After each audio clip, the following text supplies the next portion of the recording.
Chona. Chona. Sorry natagalan na. Umuwi ka na muna. Matulog ka na dun. Sige, sige. Sorry, pasensya na. Pasensya na. Sige, good night. Kaya mo yan, Ito yung jacket mo. Kaya mo yan, kaya mo yan. Hintayin mo. Salamat, Chona. Sige, salamat. Kasi bukas.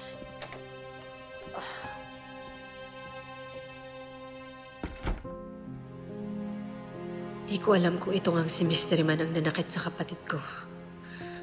Pero kailangan ko nang simulan ng paghahanap. Pangako, Dimples. Ipakukulong ko ang halimaw na gumawa nito sa'yo.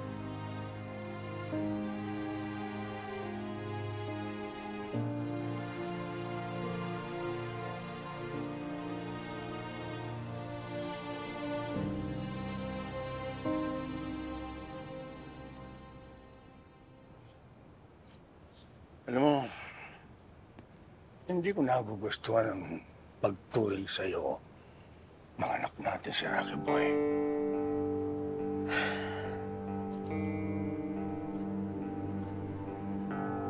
Ganon talaga. Iniwan ko siya. Tapos hindi ko na siya binalikan.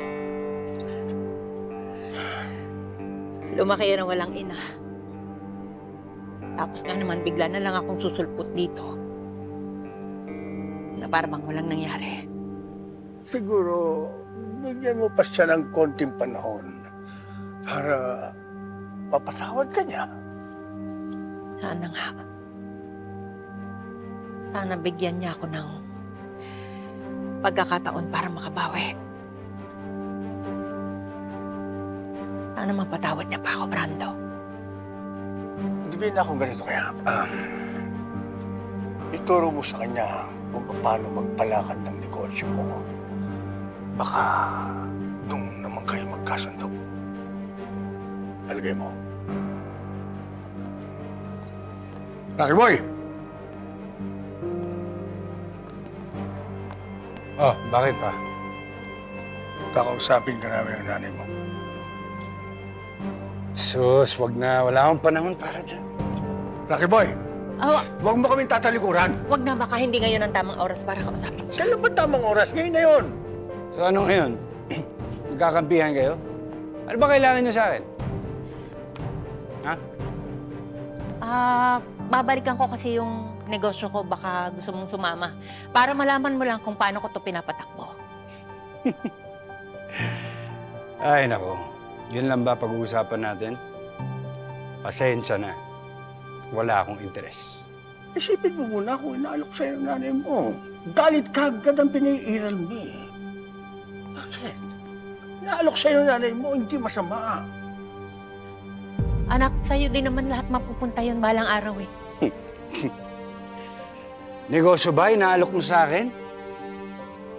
Di ko kailangan yun. Ikaw, kailangan ko. Kaso noon yun, tapos na. Kasi iniwan mo ako. At saka, marami na akong pinagkakakitaan ngayon, sorry. Wala akong panahon para sa mga dramang to. Kaya pwede ba? Tantanan niyo na ako! Ayoko ng ganito! Rocky Boy! Basta sinulit ang nanay mo sa harapan ko. May kalalagyan ka. Ganun. Sige! Palibasa ikaw. Asawa mo lang yan eh. Hindi mo ako naintindihan pa. Kung sino dapat ang malapit sa akin, siya pa ang naglagay ng tinik sa puso ko. Sirang-sira ako, naintindihan mo ba? Eh, ikaw napakadali para sa'yo. Sa totoo lang, ang bilis ng palitan yan, di ba? Nagdadala ka pa ng mga babae dito sa bahay na to. Ganun kadali. Wala naman siyang pinagkaiba doon. Dahil pare-pareho lang silang mga purok! Brando, saktan ang anak ko! Rocky Boy! Balik-balik ka rin mo ng mundo ito. Nanay mo pa rin siya. Kahit anong ginawa niya sa'yo, walang hinagan dyan kung hindi kapakanan mo. Ilang taon mo bang hiniling na bumalik dyan? Ha? Nandito na siya. Patawarin mo na siya!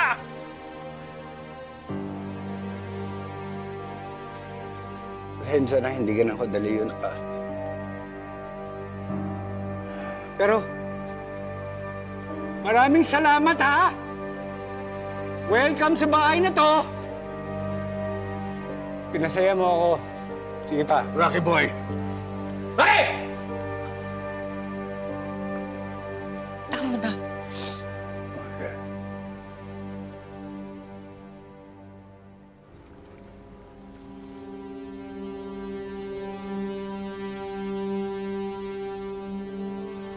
Ang buong akala ko mamamatay na ako. Pero hindi ko alam kung anong nagawa kong kabutihan para iligtas pa ako ng Diyos. Siguro si Tanggol ang dahilan. Kaya niya ako siguro binuhay. Para kahit papano ay maalalayan ang anak ko. Sana hindi pa huli ang lahat.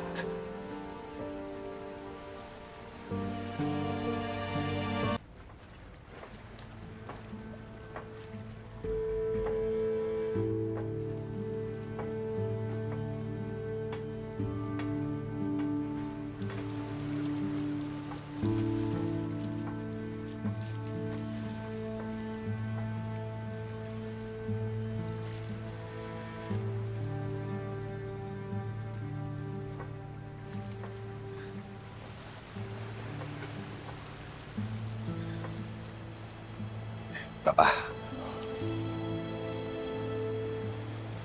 Tanggol.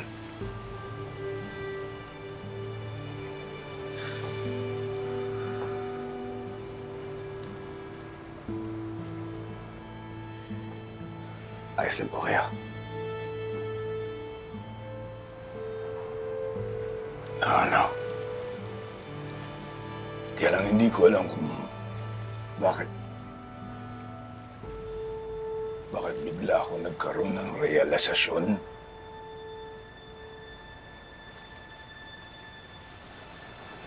Tapos akong mabaril, makoma, makulong, matorture. Lalong-lalo na nung sinabi nila sa akin, magagawin ka nilang pain.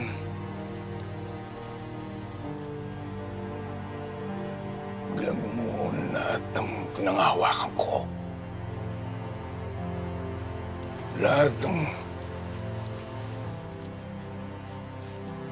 baluktot kong kapangyarihan at lahat ng kayamanan natin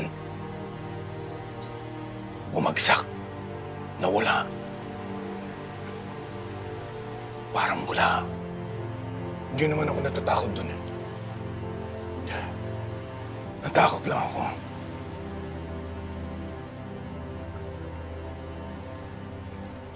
Baka mawalan ka ng isang ama. Hindi ako maging ama para sa'yo. Hindi mabuo ang pamilya natin. Kasama na nanay mo.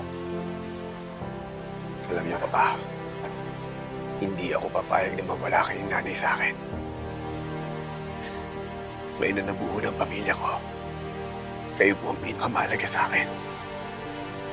Kaya gagawin ko ang lahat para maitakas ko si nanay. Dahil hindi ko na po kakayanin na may mawala pa sa buhay ko. Napag-isip-isip ko yung mga sinabi mo sa akin noon. Namuga kong maging dahilan ng pagwasak ng lipunan. Dahil sa droga.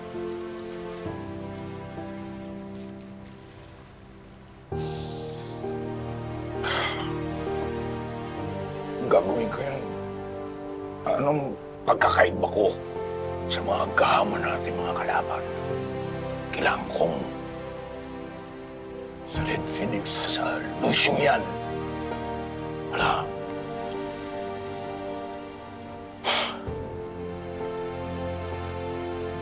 Tawarin mo ako, anak.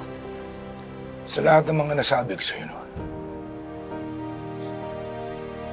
Sa lahat ng mga nagawa ko. Siguro kaya ako binuhay ng Diyos. Para kahit paano. Kahit paano maging ama sa'yo.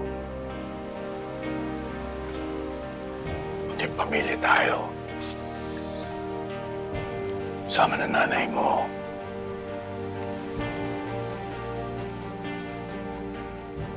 Maraming salamat po, Papa. Dahil naiintindihan niyo ako. Ngayon hawak na ng mga kalaban natin. kayamanan natin, ang pera natin, ang ari-arian natin, ang negosyo natin, ipapakita natin sa mga ulupong na yan. Hindi nakasalalay ang kayamanan natin sa kapangyarihan ng mga Montenegro. Lalakarin lang ako, anak. Kailangan ko lang silang kausapin ng personal. Meron akong sisingilin.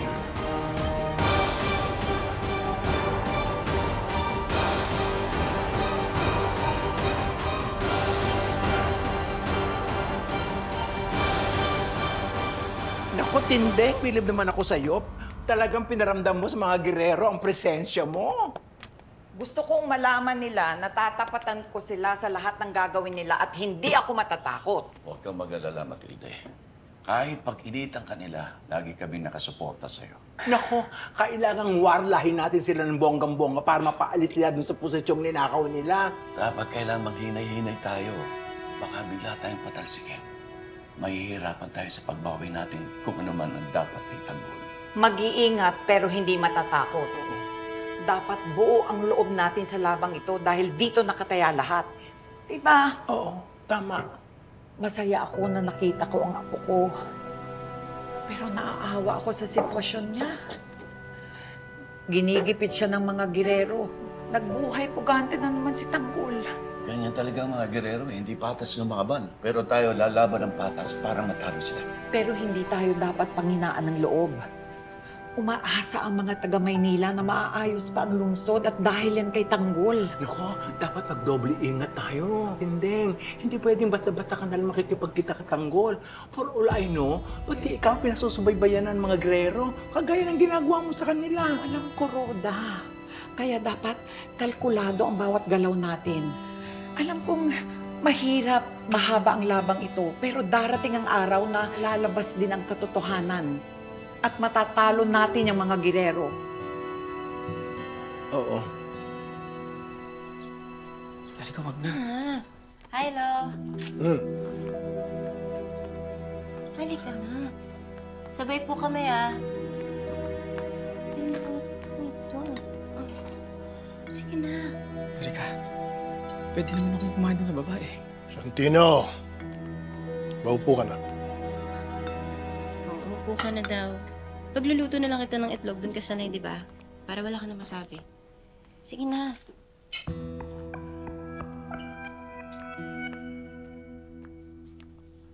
Maupo ka.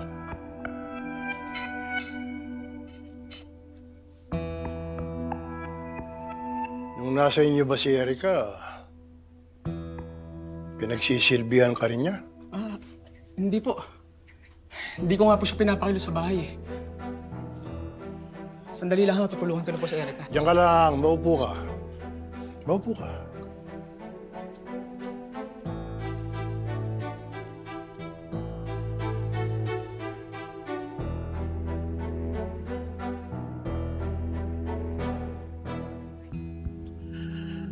Mabuti.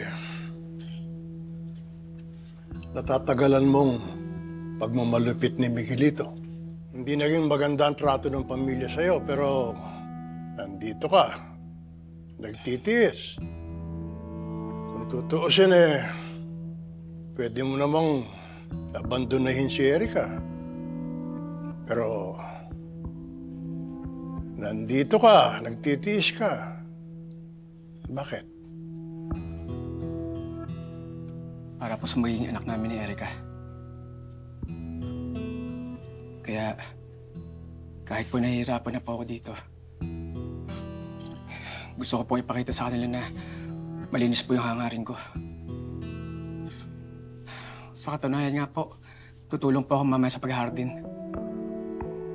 Para po wala na sila sa akin masabi. Lalo sa Miguelito. Ganun ba?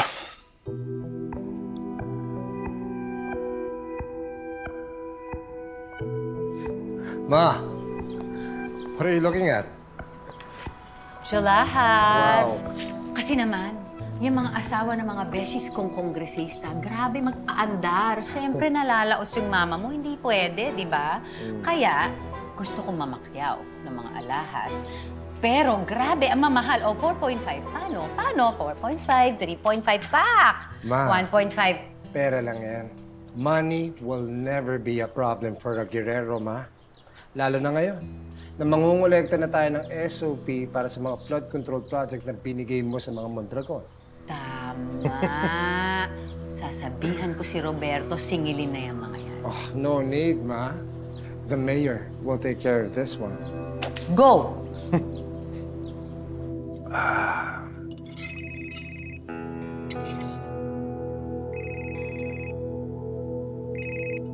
Hello, Mr. Mondragon. Mayor Miguelito, magandang umaga sa inyo. I'm gonna go straight to the point, Mr. Mondragon. Tumawag ako para mangolekta ng SOP para sa flood control projects na binigay sa iyo ni Congresswoman Jackie. Mayor, ngayon o ba ngayon? Ngayon din? Are we gonna have a problem, Mr. Mondragon? Mayor, wala naman. Makakapagreklamo ba naman ako sa pinakapaborito kong mayor? Kayo naman. Sige! Kahit na hindi pa naumpisa ng project, ibibigay ko na sa inyo ang SOP. Very good, Mr. Mondragon. I'm expecting my money tonight. Bring me what you owe me. Yes po, Mayor. Did you see that? Easy, ma. Get anything you want. Grabe! Boss na boss talaga yung mayor ko. At bukas na bukas din, akin na ang mga ito.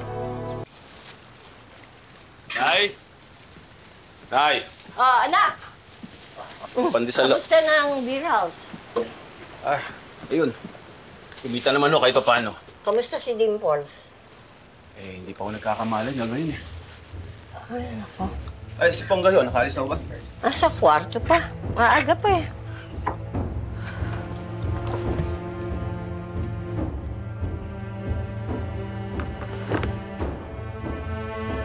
Siguro hindi pa ito ang pagkakataon para mahanap kita, Mystery Man.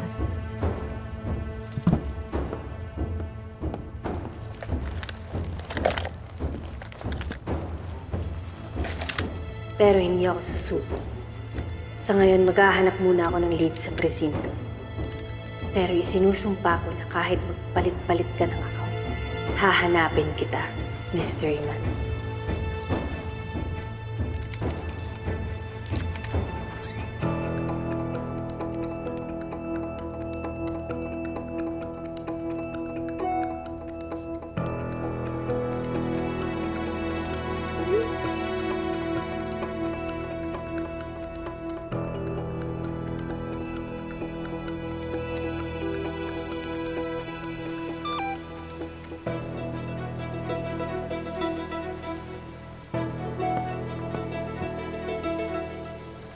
Sorry, ngayon lang naka-reply. Busy.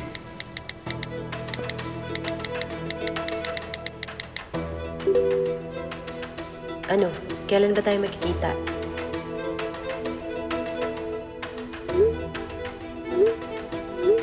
In 1 hour, sa Mondragon Hotel. Excited na akong makita ka. Can't wait. See you, my baby girl.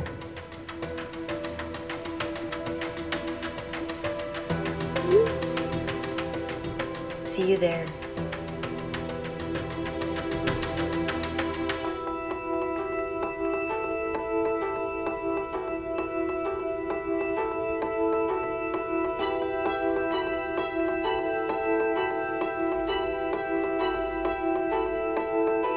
Sino yung kausap mo?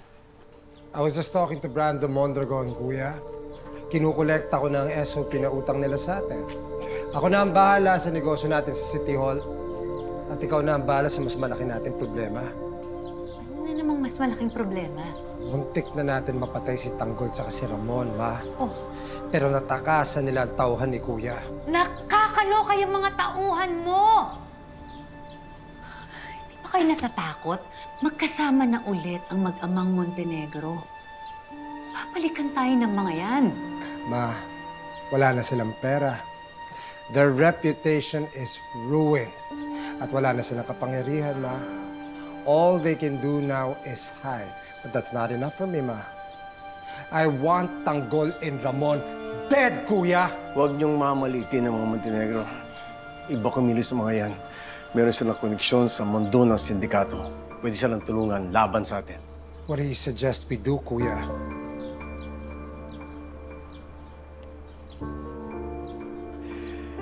Meron na akong plano para palutangin sa lungga kung saan man nagtatago yung mga yan.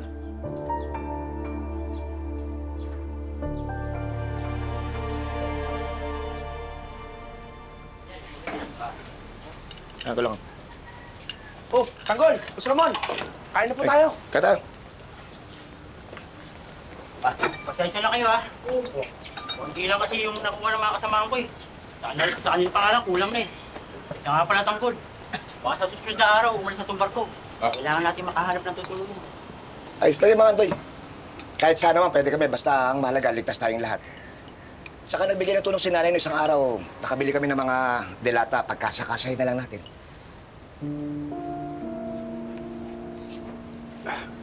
Papa, pasensya na po kayo. Ito na po ang pagkain natin dito. Yeah. Well.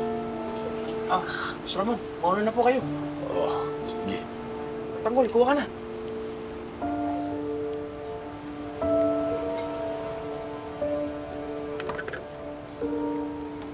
Sayang, no? Dati natin, sa sarap ng mga ulam natin. Wanto sawa. Ani rice na. Ani alak pa. Oo nga eh. Dati, ang dami natin chipog. Ayun, balik tayo sa dati. Oh, ano namang problema dun? Eh dati naman sanay tayo sa konting pagkain tsaka simple. Minsan naman, hindi lang yung pagkain yung mahalaga. Minsan ang mas mahalaga, yung taong kasama mo sa kapagkainan. Ayan yung mamaya alis ako. Meron lang akong pupuntahan na business partner. Pag nakakubra ko, hindi lang pagkain ng aapaw dito. Kukuha na rin ako ng mga mas matitinding armas para sa atin lahat. Yun! Makakaganti na tayo sa mga gero na yan. Hindi pwedeng si Papa lang ang kikilos. Kinakailangan dumiskarte rin tayo. Di mamaya, balik tayo kaya po. Dumiskarte tayo, Tanggol. Halika na. Kumain na tayo. Sige na! Busin nyo na yan! Dahil pang ulam, mo. Ito po. Oh, may natira pang galunggong, oh. Kainin nyo na. Sa'yo na yan! Yun na, sa'yo na yan! Alam ko, bitin pa sa'yo yun, eh. Ayaw nyo, ha? Akin na. Hoy! Hati tayo! Huwag yan yun! Ano ka ba? Sabi,